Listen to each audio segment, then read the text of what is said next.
Hey, what is up, everybody? This is your boy AJTRIP. Excuse me. And welcome to the Rapid Reaction of NXT Stand and Deliver 2025. Wow. What an incredible main event. What an incredible PLE for Stand and Deliver. Great stuff happening all up and down the card. Let's get right into the talking back here. The review. On the kickoff show, there was a 4-way elimination match between the Meta Girls, Fatal Influence, Gigi Dolan and Tatum Paxley, and Cora Jade and Roxanne Perez. And the Meta Girls surprisingly went out first. A lot of people was surprised. I was surprised they went out due to Roxanne Perez again, and it wasn't like that she pinned Jakara Jackson. She pinned Last Legend, who's again another woman who is a foot taller than her and has at least 50 pounds on her. And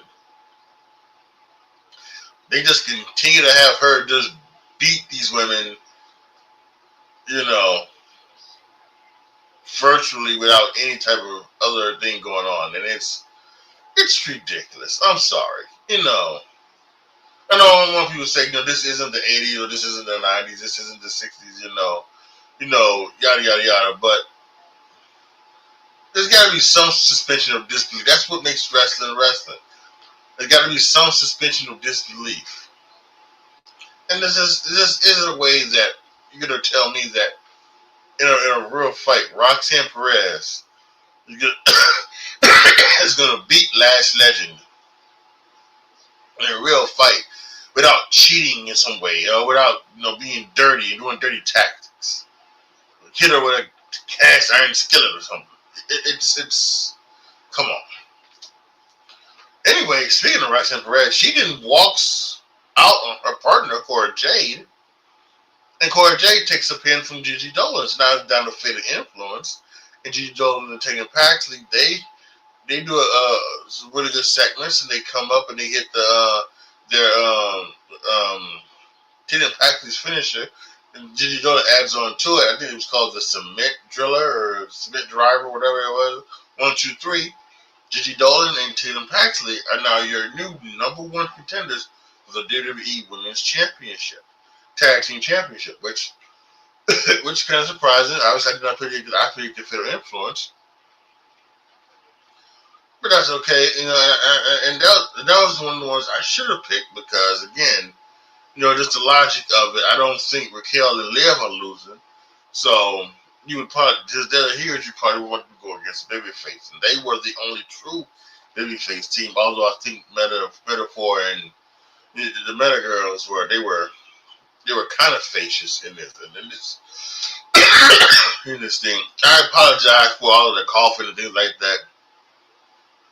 I've come down with a little bit of a bug, in the past week or so. So I've got kind of a cough, and I got a cough drop in my mouth. So I've been taking some. Actually, probably time for me to take another drip or whatever. So, yeah, WWE pregame show is on. So that is that. It came on right after the NXT show. So okay, so that was on the thing. I gave it 3 1/4 stars. That was a real nice pre-show match. The opener was the men's North American title match between Ethan Page and Ricky Saints. Very good in this match. I thought this was very good. This would work. We had a lot of Tony Fumble chants and Tony's thank you chants because these two coming from AEW and throwing over Ethan Page has, I think, become a very nice hand. He's a really great heel. I think he can do some good stuff. If this is his NXT farewell song, go to the main roster, I would love that for him. And we also know what Ricky Saints has had. I will say that I was shocked to find out how old Ricky Saints was. I thought when they were talking about this guy and everything like that, I thought you would be talking about somebody who's like maybe in his I thought he'd be no later than maybe 30. He's actually 35.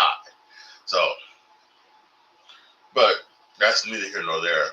Great match from these two. A kick out from Eagles Edge by Ricky Saints. We went into it. Got a spear, did a Rochambeau 1, 2, 3, a victory for Ricky Saints, retaining the NXT North American Championship. Really great way to start off the opener. I gave it 3 3/4 stars. Really good. The next match was for the NXT Tag Team Title match. And this looked like this was gonna steal the show. This might have been one of those stealing the show, but it couldn't have what happened to do later. But this was a good one. Hank and Tank versus Fraxium. But NXT Tag Team Title. This is some really good action from these two. Some back and forth stuff. I think really the spot of the match is, Hank and Tank have Fraxium on the ropes. They've thrown them outside. Tank is holding the rope so Hank can do a dive, and Hank goes a dive, and Fraxium moves, and Hank lands flat on the table, flat on the announce table. That's an amazing visual that was there. An amazing visual from those two. So that was incredible. To get back in the ring, something that was not incredible was while Hank taking on the table. Tank was going two on one with Fraxium. At one point, they hit the thing where they did a Spanish fly and from Axiom, and then we got the Phoenix Splash from Nathan Frazier. And the way they filmed it, you could see Hank just kind of get off the table and not, it would have been nice maybe at some point, maybe when Frazier got to the top rope, maybe he slides off the table and starts to sail, and then maybe while he hits it, he gets up and he sees the coming down, so that he can then run in and get that. So I would have liked that better than anything else. Hold on a second here.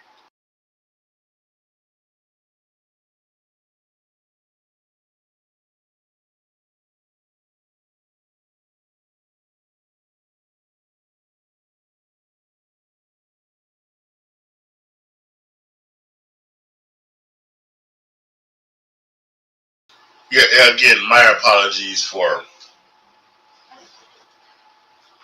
that. I'm just trying to get this cold out of me and everything like that. So and cough out of me. So but yeah, and then so then we get up and then they started firing up. They made it come back, Hanging Tank. They get their finisher. They hit the thing where they did a belly squash in the middle. And they hit their finisher. I don't know what the name of it is, but they hit it. 1, 2, 3, and they're the new NXT Tag Team Champions. Really good for Hanging Tank. I thought this was an steal of the show. I gave it 4.5 stars. That was incredible. Next was the North American ladder match for women's side. We got Izzy Dane, Lola Vice, Thea Hale, Kalani Jordan, Sol Ruka, and Zarya. This was, this is the typical match. Now, I will say this. I don't know if it's because of NXT or I don't know if it's just because of the fact that they're women. But from what I've noticed is that other than the Money in the Bank match last year where Jesse Green did a fall off into ladders, when it comes to the women in these ladder matches, it seems like that they usually they try to tone down the matches a little bit, which is, I think it's totally fine. I think at this point, again, and I've said this time and time again, the best ladder matches are the ones that are one-on-one, where it's just a match that happens to have a ladder in it. And they can do wrestling moves, other things like that. And you're not setting up spots. And the spots are not contrived. Now, there were some, and so what you get is that you don't get them taking out a ladder, setting it up, and then for a later spot, and then going off and doing something else. So that's what you usually get in these multi-person ladder matches. But again, I thought all 6 women were occurred. I thought Izzy Dane was a showstopper out there. I thought she was doing some great stuff. And we at the end we got what we wanted. We got a couple of Soul Snatchers from Soul Ruka who went up and won. So yes, Soul Ruka, she is the new Women's North American Champion. Yeah, that was a nice ladder match. I give it 4 stars. Very, very good. I do think that whatever they've got going on with Soul Ruka and Zarya, I'm not sure what they're going. Because at one point they both were on the ladder and they were kind of looking at each other and they were kind of almost like looking in his face as if, everything like that. And they've been doing some stuff on TikTok and things like that.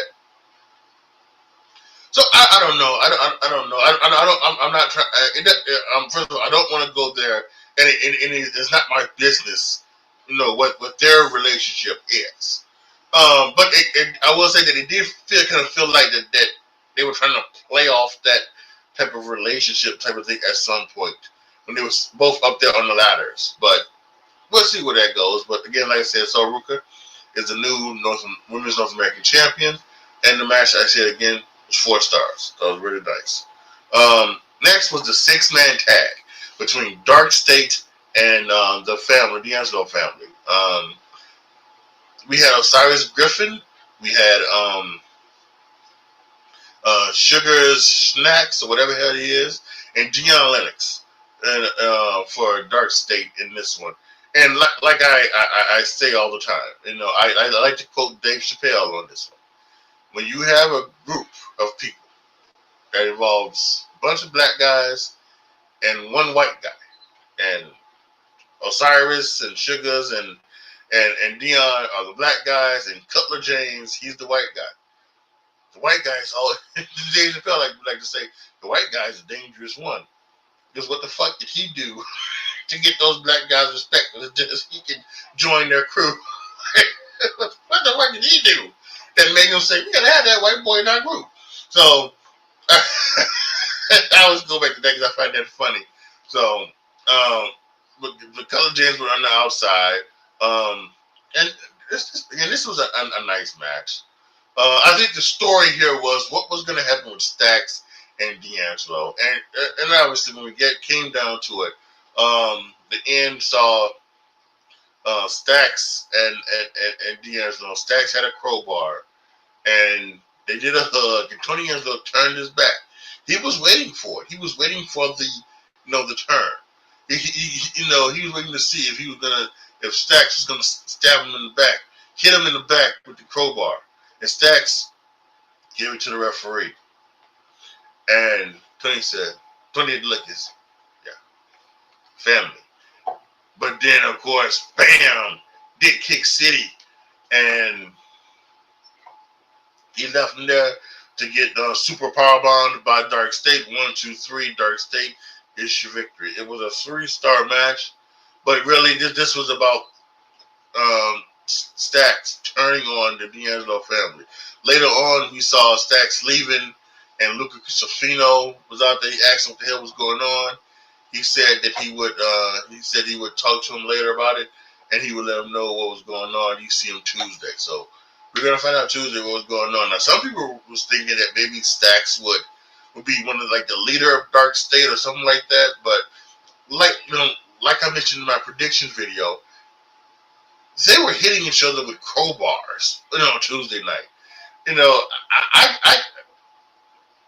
If you tell me that, okay, I'm gonna take the powerbomb finish to sell, that I'm against you and I'm with the family, but I'm gonna turn later.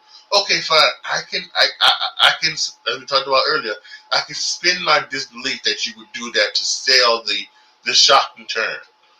Getting hit with crowbars and things like that in that parking lot brawl, no, that's not something I can do. So I'm glad to see that Stax doesn't look like to be the leader of Dark State as of right now.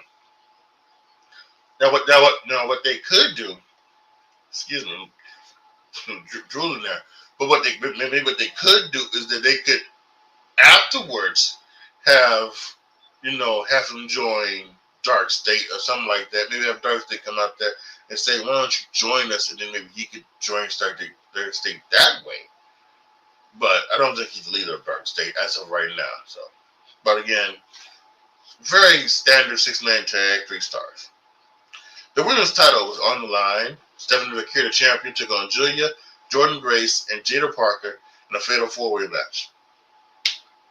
Again, very nice match. There are some things there that, I know they wanted to give Jada Parker, some shine because she's really improved throughout this past year. She has really improved. She has obviously gained momentum in the WWE universe for her let's just say it, for her shape, but aside from how she looks, she has improved in the ring. There's no doubt about that. And she had one of the greatest promos of all time, where she went out there and told the referee, "Nigga, get your ass in the ring." Nigga, get your ass in the ring. On live CW television. And afterwards, when they came back from the commercial, she said, I ain't taking that shit no more. So she said, nigga ain't shit on the CW. Incredible. So a lot of, she had a lot of fans for that. But I will say that even though I think this is something that they wanted to give to her, this did kind of feel like that maybe she was out of place. This just maybe just should have been a triple threat match or something like that. Obviously, we know there was some stuff going on. There was a rumor that Julia was injured, and that's why they did. They bum rushed the double title situation, that roadblock to get the title off of Julia. Now Julia's back, and so what was happening? So who knows? But we had the match again. Very nice match. I also like the fact that they were working off certain things, because in these multi-man matches you expect a Tower of Doom match, a Tower of Doom spot. Well, instead of doing a normal Tower of Doom spot, they had Jordan Grace hold up Julia and Stephanie McCure, and Jada Parker on the top did a double blockbuster. Very nice spot. There was some other great spots there. But I also love this that they kept having Stephanie McCure go for the devil's kiss, and it being stopped or reversed or something like that, and the crowd would geek up for it, and Booker would geek up for it, and then it would reverse. Boo! Then she finally got to hit the devil's kiss on all 3 women, and Booker had an orgasm, and everything was fine and dandy. The finish was Stephanie McCure hitting her finish, the SVP, I believe it's called, on Jada Parker. 1, 2, 3. Very nice, very entertaining match. I give it 3.5 stars. And then finally, the main event for the NXT Championship, Obafemi taking on Trick Williams and Javon Evans. This was insane. This was 100 miles an hour from the get-go. And this was 100 miles an hour, and they weren't selling shit. No, they were selling stuff. They were making stuff register. This was incredible. This was just amazing stuff. And Javon looked like a star here. Trick Williams working his ass off. It was like you've never seen Trick Williams work before. But Obafemi is Obafemi. Obafemi in these triple threat matches are starting to be a, we already know that he's had some amazing triple threat matches. But the ones that these NXT Stand and Deliver are starting to get legendary. Had a fantastic one last year. This one was incredible. We had Javon Evans hitting super cutters, and Trick Williams hit. At one point, Trick Williams jumped off when Javon Evans Go went for a springboard. I don't know what the hell we should springboard into, but Trick Williams jumped off of Obafemi, hit him with a trick shot in the middle of the air. So absolutely incredible from you guys. Just great work all around. At one point, you started to think, oh, Javon Evans, he's got this. Javon Evans is going to get this. But he didn't. He ended up with the power bomb from Obafemi, fall from grace, 1, 2, 3, the victory. Obafemi wins. But again, this match is incredible. If you're watching this and have not watched it in the go back, go out of your way to go back and watch that. I know you might have stayed up late last night and watched a very long Triple H promo, which I didn't watch the thing, but I gotta say that had to be in troll from Triple H for two reasons. One, because back in the Attitude Era, everybody always complained that Triple H would come out, he would start the show, and he would come out with a 20-minute long, boring promo, and everybody always complained about that. So anything about that, and then two, remember he was on stage telling Ric Flair to wrap it up after doing Ric Flair's Hall of Fame speech when he was going on. So yeah, I think that was a troll about Triple H, him going so long apparently last night. So, but yeah, go out of your way and catch that. Go ahead and watch the show. If you're gonna watch the show at a later time, I think that's fine. But there's a 3-hour. I don't know if you can get it on right now, but either later tonight after WrestleMania Saturday or tomorrow before WrestleMania Sunday. Go ahead and catch that NXT title match, that main event. That was incredible. All right, so now let's go ahead and let's check my predictions really quick before we end this. So I think I actually may have done kind of bad. Let's see. I had Obafemi winning. That's 1. Stephanie Fakir winning. That's 2. I had Sia Hale winning. She did not win. Ricky Saints 4. And Tank 5. Dark. Okay, so I actually did pretty good.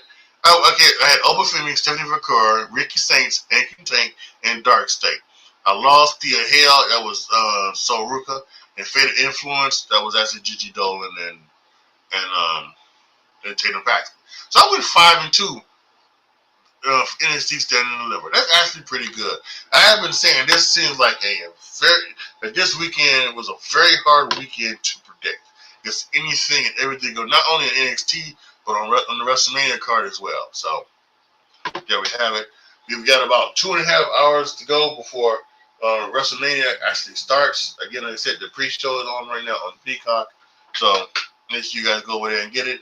I will be back later tonight after WrestleMania to talk about it, WrestleMania. So if you guys are watching this in those 3 hours before WrestleMania, something like that, come back, come back later.